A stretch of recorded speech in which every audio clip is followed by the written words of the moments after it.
Hi guys, Geecher64 here, and today we're talking about Lionsgate. We'll be talking about how they are handling physical media here in 2025. Now, I recently did a video called Physical Media on Shifting Sands, and I talked about other studios and streaming services and how they are approaching physical media here in 2025. I omitted Lionsgate from that video for multiple reasons, but one of the main reasons why is there were so many things I wanted to talk about at Lionsgate that it took up too much of the video and I needed to cut it out. So I just decided, let me just do a whole dedicated video talking about how Lionsgate's handling physical media, because they're doing stuff a little bit different than the other studios.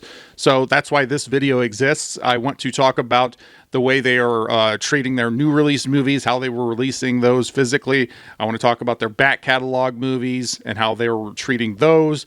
We'll talk about the Steelbooks. We'll talk about their Lionsgate Limited website, which they are selling exclusive Steelbooks through that website. I think that Lionsgate has some of the best Steelbooks on the market, and they have had the best quality Steelbooks for a very long time. But we'll get into all of that here in this video. So with all that said, let's go ahead and jump into the video.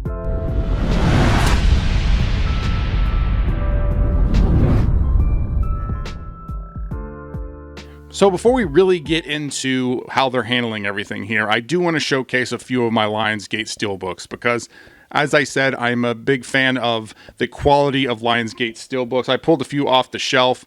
Here we've got Lord of War 4K. One of the things that Lionsgate is known for, really, I don't know if they pioneered it, but they were definitely the first studio to do it consistently, which is actually have slips for the Steelbooks, and it actually adds added dimension. So as you take that off, you get the sunglasses coming off, the bullets down there at the bottom come off, and then you've got that sea of blood down there at the bottom, and then a great back shot there.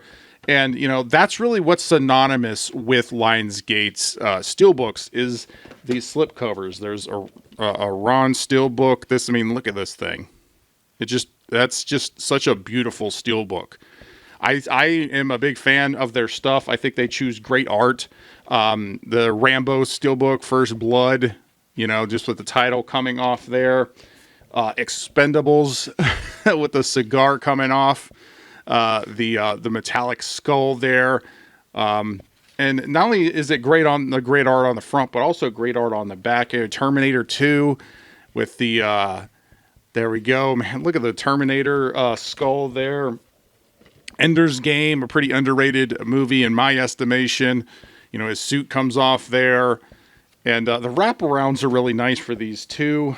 Cabin in the Woods with that nice little sneak peek at the movie with the guys there as the title comes off. Just some really, really cool Steelbooks. Total Recall, you know, even if it's just as basic as the title coming off, that really makes for a cleaner looking Steelbook. So, you know, Dread, another one, like it's just the title comes off, but that adds something to it. And it's a nice protective for the actual Steelbooks. And then here, Highlander, same thing. This one's a Blu-ray, not a 4K, but, you know, with the title coming off, it just adds a lot. It gives you options as far as if you want a clean image or not and how you want to display it. So I'm a big fan of Lionsgate. Those are just some of the ones that I picked off the shelf. I know I have a few more, but I just didn't want to go searching for. But in addition to just having really cool Steelbooks, Lionsgate was also known for having some of the cheapest Steelbooks on the market. For the longest time, Lionsgate was holding the line at $20. They would put out stuff like, I know Ender's Game I picked up for $20. Some of the more recent ones, they weren't $20, but some of the, like here, Ender's Game, this was $20 at Best Buy. And they really kept that going for a really long time. They really undercut really any other Steelbooks that were in the marketplace. So they made some of the best Steelbooks, arguably the best Steelbooks, and had the best price. So I'm a big fan of Lionsgate. I've been a fan of Lionsgate for a very long time as a physical media collector, and I also think they have a very good back catalog. Their current movies are not that great, to be honest. They have a few good ones, I guess, in there. But let's talk about how Lionsgate is actually handling their new release movies when it comes to Steelbooks in particular. So we had Killer's Game, which had a Steelbook, and that was an Amazon exclusive. We also had Imaginary, which was a Steelbook and had an Amazon exclusive.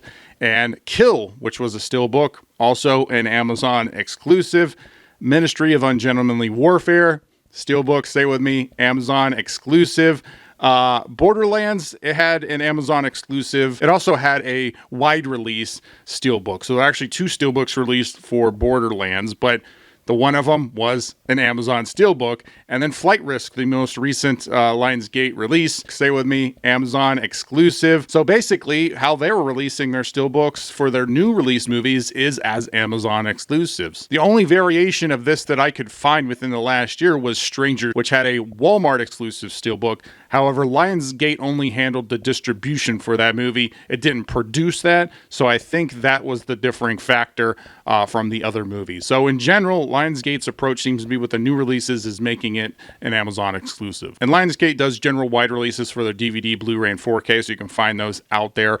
More options for collectors is always better. I say that a lot here on the channel. But I do want to move into their back catalog of movies, which in my opinion, as I said earlier, is far better than what we're getting from Lionsgate as far as the quality of the movies. I mean, compare all of these steelbooks, compare all of these titles to like Borderlands and Imaginary and Killer's Game and Flight Risk. I mean, there's a clear difference in quality here as far as the movies are concerned. So the way Lionsgate is handling their back catalog is by utilizing Amazon exclusives as well. What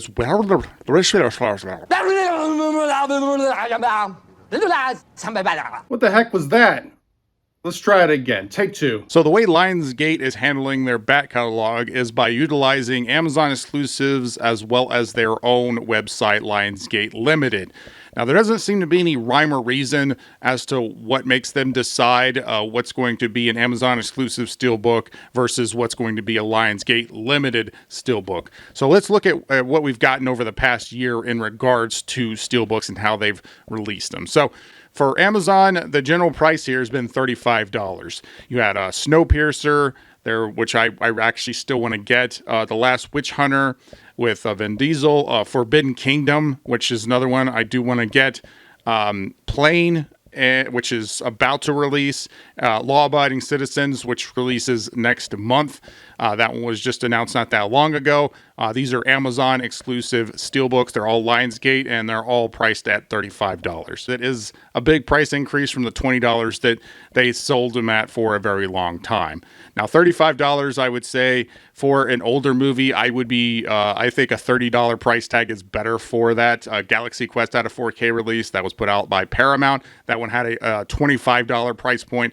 So I think Lionsgate, as far as being the best price stuff on the market, that's kind of really been out the window now. But they still maintain the quality of the steelbooks. I still think their steelbook quality is among the best out there. So let's look at the Lionsgate Limited back catalog that they have on their website. So they kind of kicked it off by doing Kill Bill Volume 1 and 2 steelbooks. They were priced at $40. They're currently sold out on the website. You also had Jackie Brown, which is also $40. That one is still up there, that one on steelbook. You had Apocalypse Now, which had a 6-disc set. That one is sold out on Lionsgate Limited. You had The Conversation with Gene Hackman, and that one was priced at $80, but it was like this beefy box set. The Third Man was $50. Again, they had like some tchotchkes and some stuff for it. That was the justification for the $50. You had You're Next, which was a horror movie. That one was $40. Then you have Den of Thieves 2 Film Collection, which was $60, which amounts to about $30 per steelbook, because it was 2 different steelbooks in that set. And then we've started to see the price start to drop down to $35 for King of New York and Basic Instinct on 4K. So it looks like they're still kind of playing around with their price points. And really, that's kind of my main concern with Lionsgate Limited is the pricing. I think they're just going through some growing pains right now, trying to determine what the market wants, what collectors want. And but my main problem is really the pricing. They brought it down to $35, which is better. That's in line with what they're offering for the Amazon exclusive steelbooks, but I don't think they're taking into consideration that most of the people who are buying on Amazon are getting free shipping at the price points here. So let's take a look at the shipping policy for Lionsgate Limited, because I think this is important, and I don't see a lot of people really talking about it. But if you look at their shipping policy, for a flat rate shipping, it's $8. So you order one steelbook, you're going to have to pay $8 on top of it. So you pay $35, $40.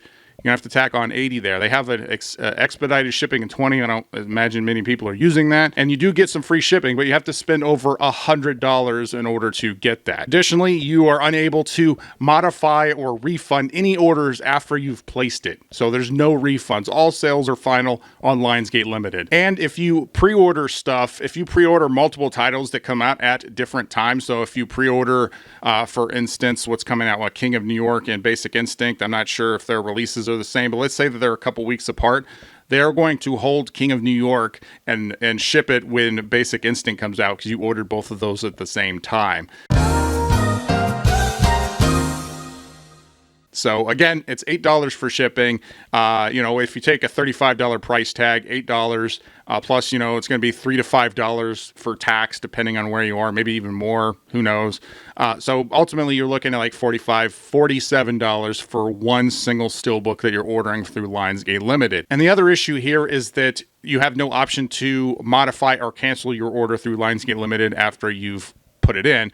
And I've seen multiple people talk about the fact that there's no returns for dented steelbooks, dented or damaged steelbooks that they have gotten. And I looked into this because I saw multiple different comments talking about Lionsgate's return policy in the comment sections of my videos. Now, steelbooks have always been a crapshoot when they're coming through the mail. They do dent pretty easily if they're not packed really nice. Even if they're packed nice, they still could potentially get some damage. And I get it. Believe me, like I'm sure at Lionsgate Limited mailing these steelbooks out, it's like a wing and a prayer, like throwing a boat out on the ocean to see if it survives a hurricane.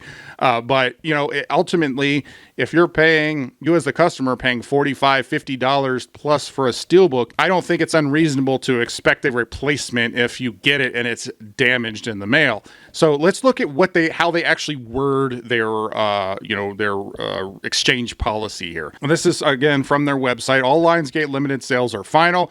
We do not accept returns or issue refunds at all. So that's period, full stop.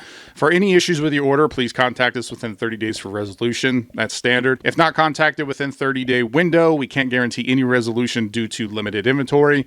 Again, that makes sense. Please note that our inventory is limited. We do not replace any items with minor wear and tear, small dings, dents, or minor scuffs. Okay, so that's kind of the little concern there. Obviously, their inventory is limited. It's called Lionsgate Limited. You know something? You're right. No surprise there. However, minor wear, tear, dings, dents, minor scuffs. How do you define minor? Like a lot of this is subjective. If you need to request a replacement item due to gross damages in shipment, large dents, very large scratches, or highly visible defects, or if you've received an item that is defective, the disc won't play, wrong disc included, wrong format, please contact us within 30 days of receiving your item. So it's super subjective as far as what they define as a minor scuff, a minor dent, versus a large dent, or as they put here, very large scratches. What's the difference between a large scratch and a very large scratch, or a minor scratch? Like, who's determining that? Now, I would say some of this stuff could be nitpicky. However, again, when you're spending, $45, $50 plus on a single movie, I don't think it's unreasonable to expect the steelbook to be in pretty good condition. But for the most part, especially with Lionsgate and the way that they do their steelbooks, scratches shouldn't be that big of an issue in shipping because they've got a protector on it. However, denting definitely is. But again, there is no getting your money back either. So if you get something that's dented or scratched, even if they approve it and say, yes, this is dented and damaged, if they don't have a replacement for you, then there's nothing they can do about it because they don't offer you money back. Again, this is based on what they have on their website. And this is some stuff that I've seen some people talking about and some people that have actually had issues with this. So ultimately with Lionsgate Limited, there's a high cost of shipping. There's a weak return policy. Lionsgate Limited has some issues in my mind right now. I do think there's some potential for the site to improve.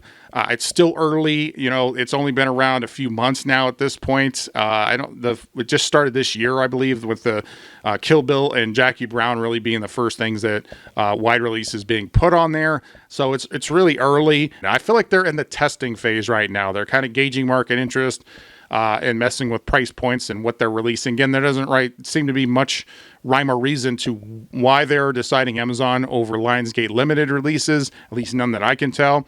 One other thing that they are doing is that they are continuing to offer basic 4K options for a lot of their wide release stuff. So Kill Bill and Jackie Brown both had basic 4K releases that were wide releases. I actually went to Walmart and picked up the basic 4K for Jackie Brown. And as I've said earlier in the video, more options for collectors is always better. I do hope they continue to do that and don't lock certain 4K movies behind Lionsgate Limited Steelbook only options. And ultimately, I think Lionsgate's one of the best studios in the marketplace when it comes to physical media. So I don't want this video to come across as something that's super negative or down on Lionsgate Limited. I just think that they're still testing things out, and there are some things that some customers need to be aware of when they are purchasing something through the website. Now, in my Media on Shifting Sands video, I had a chart that I put up, and I included all the studios, and it had different things. This is what the chart looks like. So let's look at the chart, and let's put Lionsgate in there and see how it compares to the other studios based on the criteria on the chart here. So DVD option, yes, they do provide that, check mark. Blu-ray, check mark for that as well. 4K, yep, check for that as well. Steelbooks, big check for that. They're the best in the game when it comes to Steelbooks. Still, all of their new releases are getting Steelbooks, even for like bad movies are getting Steelbook releases. So big check for the Steelbooks there. Dual packing, yes, they do dual pack. Whenever they release their 4Ks, they do come with a Blu-ray, so you get a big check mark there. And price, as long as we're not talking about the Lionsgate Limited, again, this chart is based on new release movies. I would still have to give them a check mark for the price, because even though their Steelbooks are on Amazon, they're running $35 for new releases, which is pretty much industry standard at this point, about $35. Of course, Sony and Disney are charging, $50. So, it makes that $35 price tag seem a lot better now, doesn't it? And even since I did this chart, Sony has hiked up their Steelbooks with Gandhi and Stripes being put out with a $50 price tag. So we'll have to wait and see. As I said in my other video, Media on Shifting Sands, that's what that video was called, and that's where we are right now in 2025.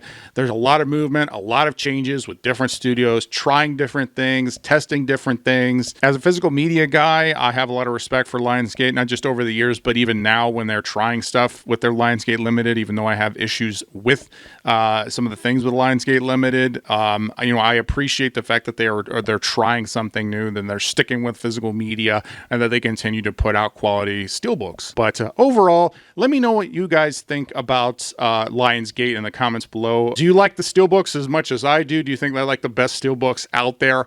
And what do you think about the Lionsgate Limited website, particularly if you've ordered something from Lionsgate Limited? Let me know what your experience with them was, good or bad. Let me know. And I just want to thank everybody for sticking around on this video. Thank you, subscribers. All of you are awesome. And if you like this video, please like, comment, share, subscribe. Do all the YouTube stuff or don't. I'm not a beggar. I'm Geetrue64, and I'll always tell you the truth.